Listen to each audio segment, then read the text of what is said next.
Magandang umaga sa inyong lahat.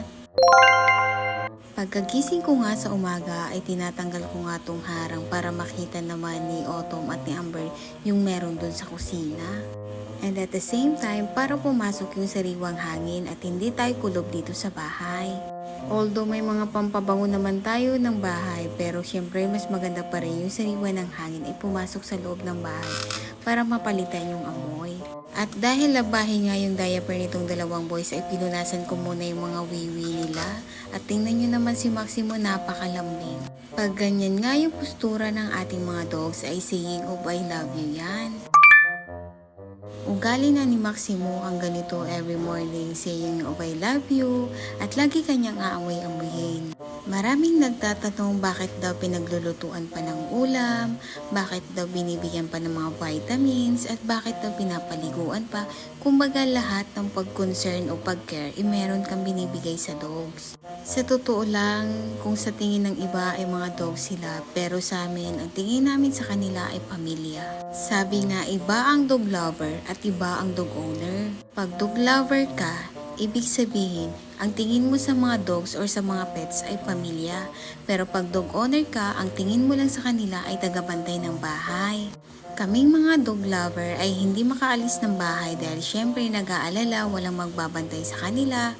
At bibilhan pa talaga namin ng CCTV para in case naaalis kami ay nakikita namin sila. Kung safe ba sila sa loob ng bahay, kung ano bang ginagawa nila. Every morning nga pala pinaparamdam ko sa kanila kung gaano ko sila kamahal.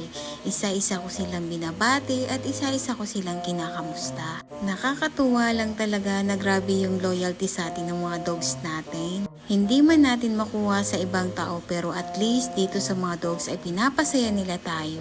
Kung gaano nila tayo pahalagahan ay halos 101% din yung binabalik na pagmamahal nila sa atin.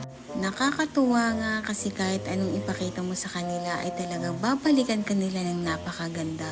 Ang sarap lang sa pakiramdam na meron kang dog dahil pag uuwi ka ng bahay ay laging may sasalubong sa'yo kahit walang pasalubong. Excited na excited sila pag darating ka. Kaya lagi nating ipaparamdam sa ating mga dogs ang pagmamahal natin sa kanila araw-araw.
Nakakatuwa ngang pagmasdahan dahil ang lulusog nila.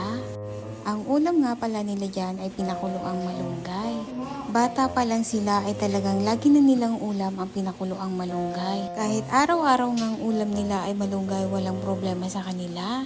Dahil laging silang sarap na sarap.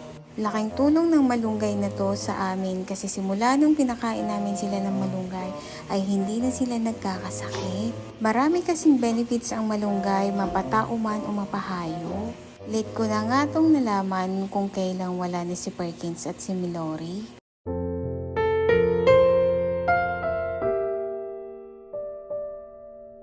Pero feeling ko buhay pa din naman si Perkins at si Milori dahil nakikita ko yung similarity ni Perkins kay Maximo. At yung similarity naman ni Milori ay nasa kay Axel phone. So ayun lang, sabi nga ay lagi natin pangangalagaan at mamahalin natin ang mga mahal natin sa buhay araw-araw. Lagi natin sa kanilang ipaparamdam ang pagmamahal natin dahil hindi habang buhay kasama natin sila at walang rewind sa mundo.